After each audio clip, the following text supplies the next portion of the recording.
सुनसरी घटना अहिले शान्त त भयो, तर यसले एउटा ठूलो प्रश्न जन्मायो। पशुपतिनाथ र बुद्धको पवित्र भूमि नेपालमा यो साम्प्रदायिक द्वन्द्वको ज्वाला कसले लगाइरहेको छ? कसैले भन्दैछन् नेपालका मुसलमानहरू सदियौँदेखि हाम्रा आफ्ना हुन् र कसैले भन्दैछन् यिनीहरूलाई बाहिरबाट प्लान्ट गरिएको हो। आखिर सच्चाइ के हो? यदि नेपालका मुसलमान देशप्रेमी छन् भने सुनसरी जस्ता ठाउँहरूमा हिंसा कसले गराइरहेको छ? र मेन क्वेसन, बुद्ध भूमि नेपाल, ऐतिहासिक हिन्दू राष्ट्र नेपालमा मुसलमानहरू आखिर आए त आए कसरी?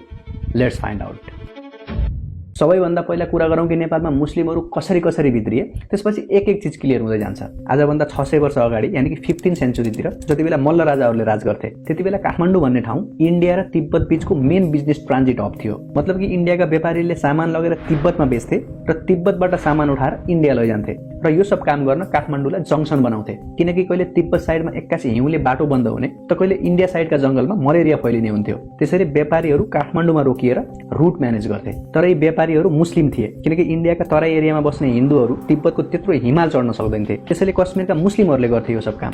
अब भयो के भने मल्ल राजाहरूले उनीहरूलाई प्रस्ताव गरे, घरिघरि कश्मीरदेखि तिब्बत आउजाउ गर्न भन्दा काठमाडौँमै पर्मानेन्टली बस, बिजनेस गर। राजाले यो प्रपोजल उनीहरूको दया लागेर दिएका थिएनन्। ट्याक्स उठेकै छ, अब काठमाडौँलाई ठूलो बिजनेस हब बनाउँछु भन्ने स्ट्राटेजी थियो। उनीहरूलाई राजाको प्रपोजल मन पर्यो। त्यसपछि राजाले उनीहरूलाई घण्टाघर नजिकै जमिन दिए र नमाज पढ्नलाई एउटा मस्जिद बनाइदिए, जसलाई आज हामी नेपाली जामे मस्जिद, पञ्च कश्मीर टाकिया मस्जिदको नामले चिन्छौँ। यही त्यो टाइम थियो जब नेपालमा फर्स्ट टाइम मुस्लिमहरू भित्रिए। तर त्यति बेला भित्रेका कश्मीरी मुसलमानहरूलाई हेरेर तपाईँले चिन्न सक्नुहुन्न कि तिनीहरू मुस्लिम हुन् कि काठमाडौँका नेवार हुन्। उनीहरूको भाषा, लवाज, पहिरन, नेचर ठ्याक्कै नेटिभ नेपालीको जस्तो छ। त्यसपछि समय बित्दै जान्छ, 18 सेन्चुरी आउँछ, जति बेला पृथ्वीनारायण शाहले नेपाल एकीकरण गर्दै थिए। राजाले बुझिसकेका थिए कि अब खुकुरी र भालाको दमले अब चल्नेवाला छैन।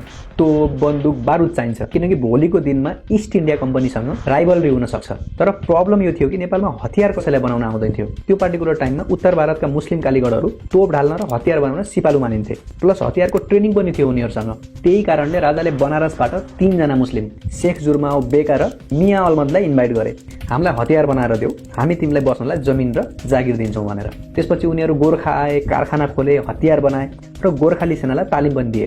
बदलामा पाल्पा, सेङ्जा, गोर्खा जस्ता पहाडी एरियामा जमिन र जागिर पाए। यिनी तिनै मुस्लिम हुन् जसलाई हामी पहाडी मुस्लिम या चुरेटा भनेर चिन्छौँ। यिनीहरू कम्प्लिटली नेपाली भाषा बोल्छन्, दौरा सुरुवाल लगाउँछन्, लाइफ स्टाइल पनि पहाडी समुदायसँग मिल्दोजुल्दो छ। त्यसपछि आउँछ 19 सेन्चुरी। फर्स्ट टाइम नेपालमा मुस्लिमहरू त भित्रिन्छन्, तर न तिनीहरू व्यापारी हुन्छन् न कालीगढ, शरणार्थीका रूपमा भित्रिन्छन्। किनकि इस्ट इन्डिया कम्पनीले इन्डियाको लखनऊलाई क्याप्चर गर्छ। तर लखनऊकी शासक बेगम हजरत महल आफ्नो 12 वर्षको छोरा बोकेर नेपाल आउँछिन्। उनको पछि उनका हजारौं मुस्लिम लडाकुहरू पनि आउँछन्। नेपालमा त्यति बेला राणा शासन थियो। राणाले मानवता देखाएर शरण दिन्छन्।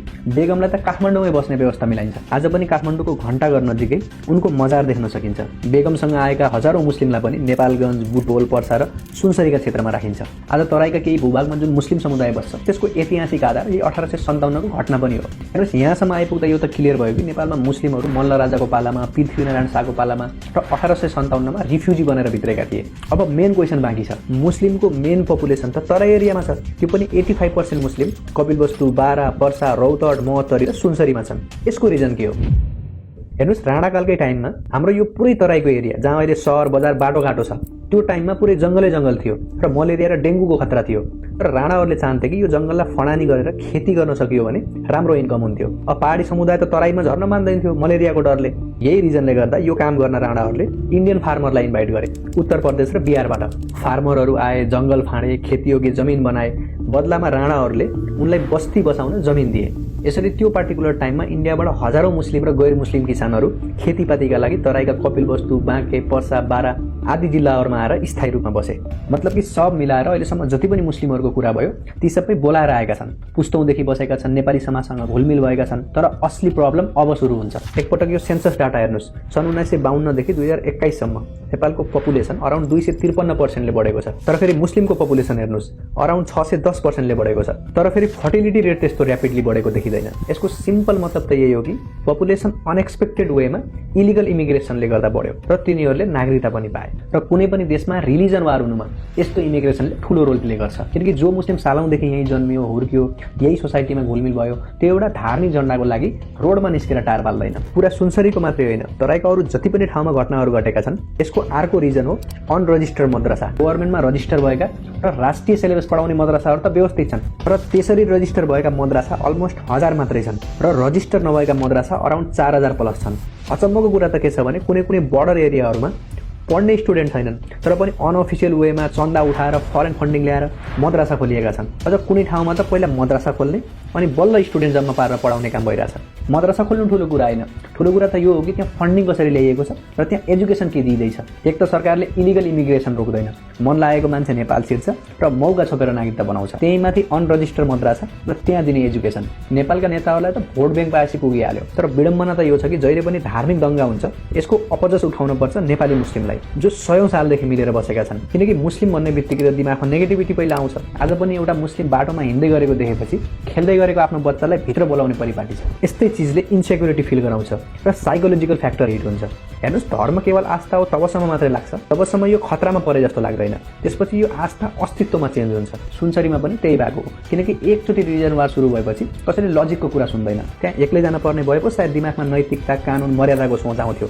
भिडमा मान्छेको आफ्नो थट खतम हुन्छ, सामूहिक भावनाले लिड गर्छ।